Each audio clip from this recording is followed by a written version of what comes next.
n'i bɛ fɛ ka wari yɛrɛ yɛrɛ sɔrɔ e ka nin kɔrɔbɔ su in na i k'a lajɛ bilahi n'i ye nin kɛ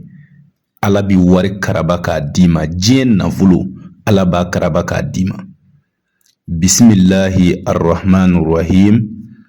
iza jaa nasrullahi wal fatuhu wa ra'aita an-nasa yadkhuluna fi dinillahi afwajan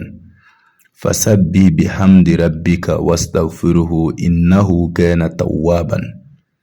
Nterikɛ, e ka nin wurudi su in na mɔgɔw dali kuma min na mɔgɔw mankan sumana e ka nin wurudi 313 n'i ka garizigɛ ko ye n'i ka wariko hami ye ni dugu jɛla i se mana kɛ warimisɛnnin min ye a saraka denmisɛnninw na nkalina ala bonyana n'i ye nin kɛ wariko la garizigɛko la e yɛrɛ dabali bi ban maa si ti izaja nasrulahi 313 kɛ ka ala deli wariko la garizigɛko la baarako la ko ala t'a d'i ma nkalina ala la o ti kɛ taa kɔrɔbɔ su in na bɛɛ n'i ye min y'a la a fɔ garibukɛ ye n ka telefɔni numéro +223 72 24 02 98 Konate ye nin d'i ma ala kama ma to ɲini fɛ ma ji ɲini fɛ nin kɔfɛ maa min bi fɛ an ka nafolo karabali baara k'a ye a tigilamɔgɔ ka nafolo sɔrɔ teliya la karabali la ni ala ka kuranɛ jɛlen ye n terikɛ suratul waqiya de b'o kɛ o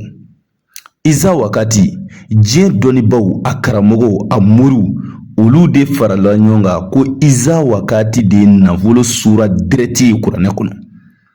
n'i bi fɛ ka diɲɛ nafolo karaba e ka suratul waqiya nafolo baara kɛ a bɛ kɛ ni sɛjɛma den 3 ye ani 30,000 mɛ n'a ka di i ka wari kilancɛ 15,000 sara fɔlɔ bilahi Konate bi nafolo baara k'i ye baara jaabi sɔrɔlen kɔ i yɛrɛ kɛlen ko k'a dɔn ko Konate ye iza wakati nafolo baara kɛ a jaabi la o tuma i b'i ka wari tɔ sara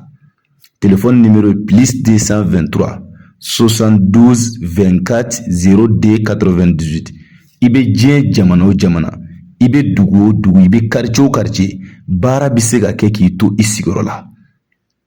i y'a faamu i mana kɛ yɔrɔ o yɔrɔ i kɛla cɛ o i kɛla muso ye o denmisɛnnin maakɔrɔba bɛɛ bɛ se ka iza wakati nafolo baara kɛ ale yɛrɛ de dabɔla adamadenw lafiyali kama garizigɛko la nafoloko la n terikɛ na iza wakati kɔrɔbɔ walahi diɲɛ hɛrɛ ala b'a d'i ma ala k'an bɛɛ lajɛlen dɛmɛ ni maa min mako bɛ na bɛɛ bɛ se ka weleli kɛ n ka telefɔni numéro la numéro bɛ n ka page kɔnɔ n'i donna dɔrɔn i b'a ye +223 72 24 02 98 hakɛto b'a ka so la